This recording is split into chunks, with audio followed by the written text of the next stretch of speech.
지난번 총선 때 친명 후보들은 후원금이 많이 쏟아져서 돈 한 푼 안 들이고 선거 치렀다. 자, 왜 이렇게까지 비상상황임을 인식을 해야 되는 그 이유가 다 있는 것이죠. 워낙 지금 무도한 일을 이재명이 벌이고 있습니다. 이재명이 어떻게 저기 방탄을 하고 있는지 그걸 제가 여러 차례 말씀을 드렸죠. 지난주에도 계속 말씀을 드렸고, 검찰,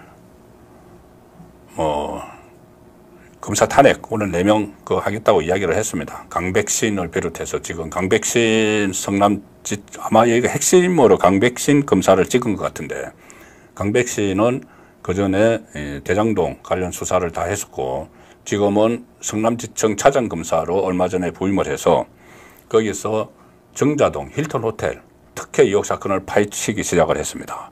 이 사건도 수사도 좀 지지부진했는데 강백신이 부임을 하면서 막 이 수사에 그 속도를 내고 있죠. 그러니 강백신을 갑자기 탄핵을 하겠다. 그 수사한다고 탄핵한다고 이렇게 할 수는 없으니까는 그 전에 윤석열 대통령과 관련된 수사를 수사 대상이 아닌데 수사를 했다. 그러니까 검찰 수사권을 막 제한을 했는데 수사 범위를 넘어섰다. 이런 것은 그럼 나중에 그것은 징계사유, 징계위원회 이런 데 정도로 할 거를 그걸 탄핵을 하겠다. 그래서 이제 검사들의 손발을 묶는 탄핵을 일단 통과시켜버리면은, 탄핵 발의를 해서 통과시켜버리면은 헌법재판소 결정이 나올 때까지 직무가 정지되죠.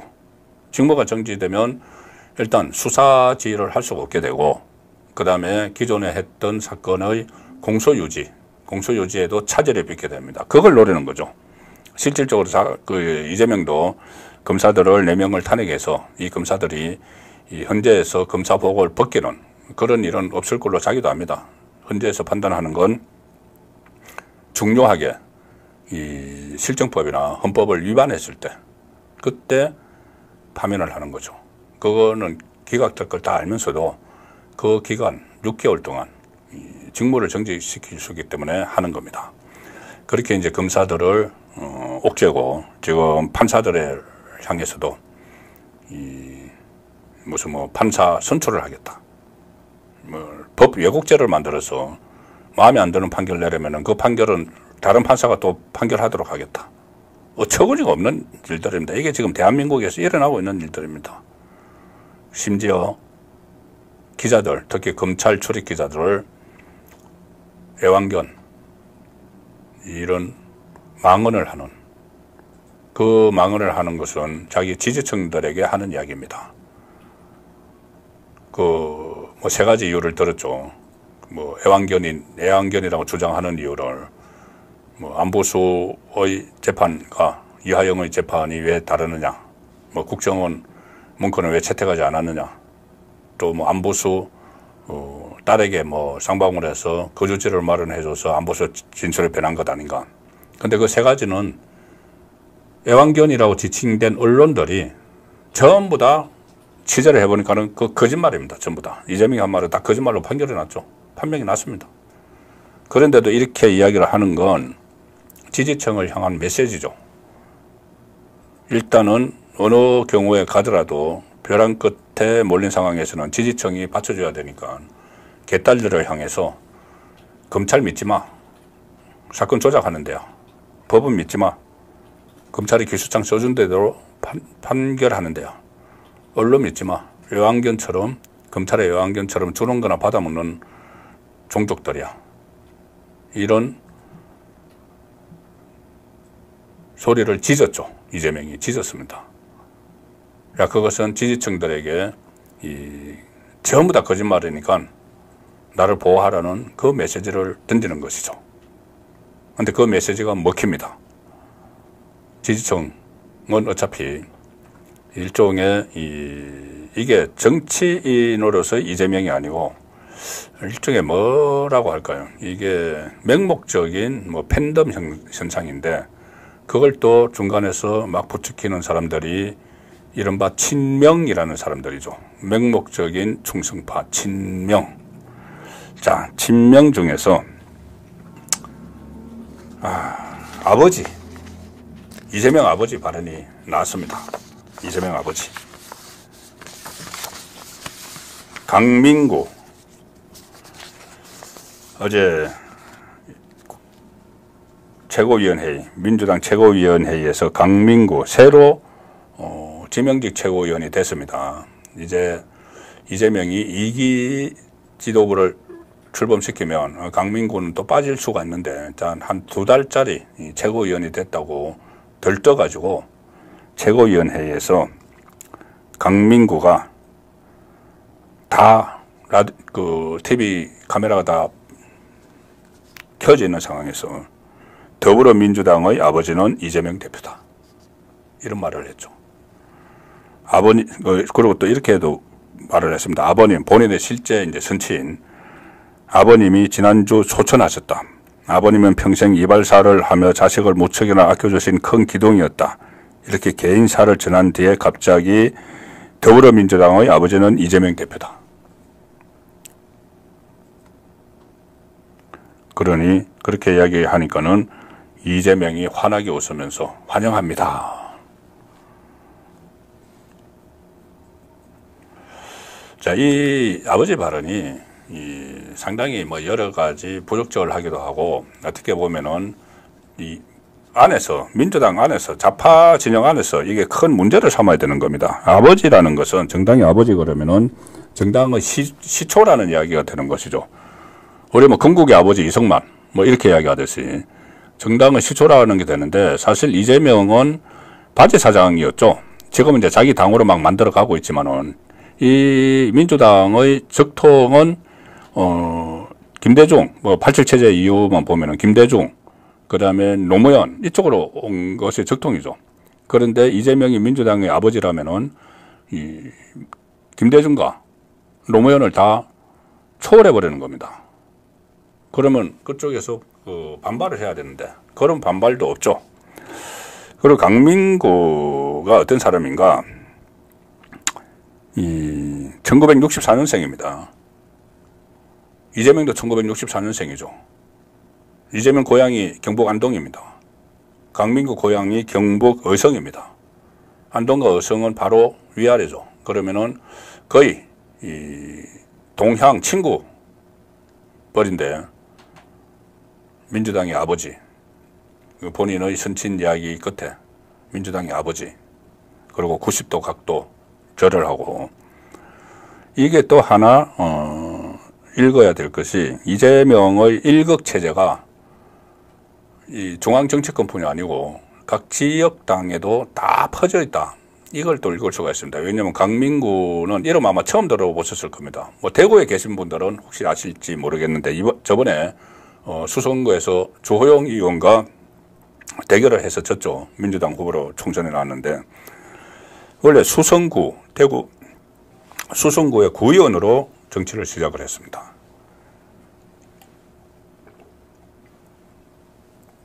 그러다 대구 시의원을 했고, 이 대구 시당위원장을 하다가 얼마 전에 6월 10일 날 지명직 최고위원이 된 인물인데, 지금 마치 이게 우상화, 이재명 우상화입니다.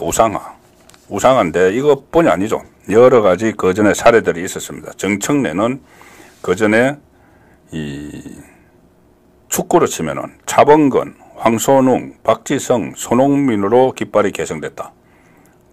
김대중, 노무현, 문재인, 이재명 이렇게 깃발이 개성됐다. 그래서 이재명은 손흥민이다.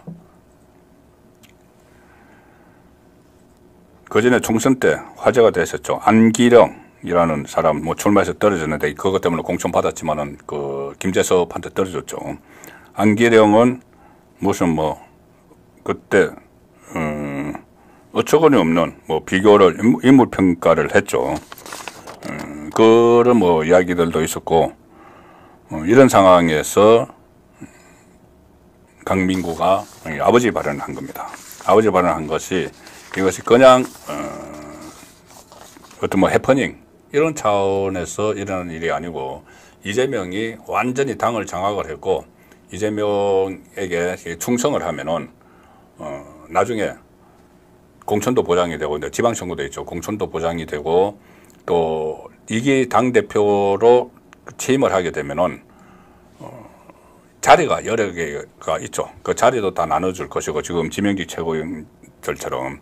그렇게 해서 이재명이 일종의 이 공천 장사, 자리 장사를 하는데, 그거 하나를 받아보려고 이렇게 아부를 다하는, 자, 그런 게 지금 우리나라 제1야당의 현실입니다. 자, 그런데 제가 이렇게 올인하다가 폭망할 거라는 말씀을 들었죠. 썸네일에서 올인하다가 이 가산 다 탕진하고 쪽박을 찬다고 말씀드렸는데, 이런 상황입니다. 뭐냐면 지금 이렇게 이재명 1극 체제로 무조건 다 가죠.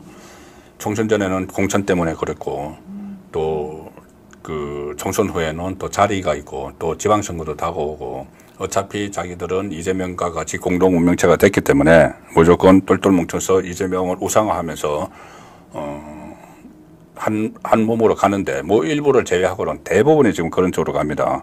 아, 그리고 또 오늘 뭐 이런 그 보도도 하나 나온 적이 있습니다. 뭐냐면은 지난번 총선 때 친명 이란 이름 붙은 그 후보들은 이 후원금이 많이 쏟아져서 자기 돈 한 푼 안 들고 이 개인 지출 제로 해서 박찬대를 비롯해서 8명이 돈 한 푼 안 들이고 선거 치렀다. 이제 친명, 이재명 그러면 이제 개딸들을 중심으로 그쪽에 막 후원금을 줬다는 이야기죠. 그러니까 돈도 생겨. 이재명에게 충성을 하면은 돈도 생겨. 그 다음에 공천도 받을 수 있어. 그때 비명 행사, 친명 횡재, 친명 횡재한 사람들 많죠. 더민주 혁신회의 안에 있는 한 30명. 공천도 받을 수 있어. 그 다음에 자리도 받을 수 있어. 이러니 충성 경쟁을 벌이는데, 이게 정치권 밖에서 일어나는 걸 잘 모르는 겁니다. 제가 그 모두의 검찰과 법원이 너무 미온적으로 대처한다는 말씀을 들었지만, 그건 이제 돈봉투 사건 때문에. 근데 실제로는 검찰 수사가 굉장히 빨리 진행이 되는 것들이 있습니다. 추가 수사, 이 김성태의 쪼개기 후원금, 그리고 좀 전에 말씀드린 정자동, 이런 것이 굉장히 빨리 진행이 되죠.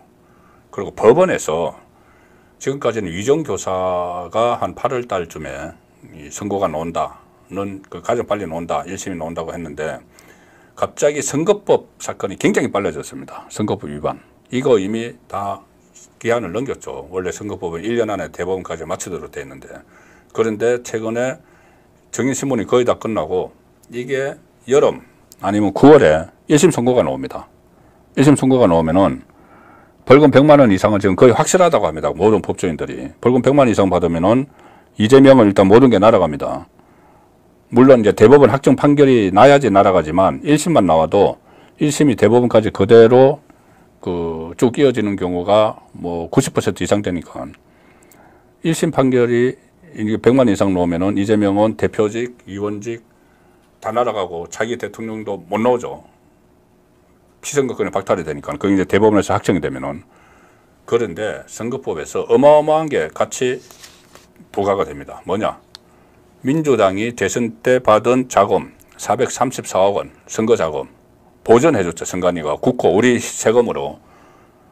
이재명이 선거법으로 100만 이상 받으면 그것을 토해내야 됩니다. 434억 원을. 자, 434억 원이면 민주당의 재산이 400억 정도 된다고 합니다. 당사 팔면은. 434억 원 내면은 파산이죠. 근데 이제 그게 1심에서만 판결이 나와도 민주당은 불안과 공포에 떨 수밖에 없습니다. 재정적 파산을 맞는다. 다음에 대통령 후보로 나설 사람도 없어져 버린다. 그러면은 손절에 들어가겠죠. 이재명 손절에 들어가겠죠. 그 시간이 그렇게 멀지 않습니다. 한 8월, 9월입니다. 그래서 제가 이 썸네일에 이재명에게 올인을 했는데, 완전히 우상화를 하면서 도박을 걸고 있는데, 자기들 앞으로 어떻게 될지도 모르고, 그래서 대한민국 사법체계도 우습게 알고 언론도 막 조롱하고 이런 상황이지만, 조만간 이 도박에서 가산을 탕진합니다. 정치적 가산은 물론이고 434억을 가지고 말씀드리는 게 아니고 모든 정치적 자산을 탕진을 할 가능성이 상당히 높습니다. 그것도 모르고 지금 민주당은 이 총선 승리에 여전히 취해서 이렇게 폭주를 하는 그 지점에 와 있는데, 검찰과 법원의 움직임이 훨씬 더 지금 빨라지고 있기 때문에 이재명으로서는 벼랑 끝에서 지금 어떻든 버티려고 뭐 우상화도 하고 하지만 그게 성공하기는 어려운 지경으로 가고 있다. 자, 오늘은 그렇게 정리를 드리겠습니다.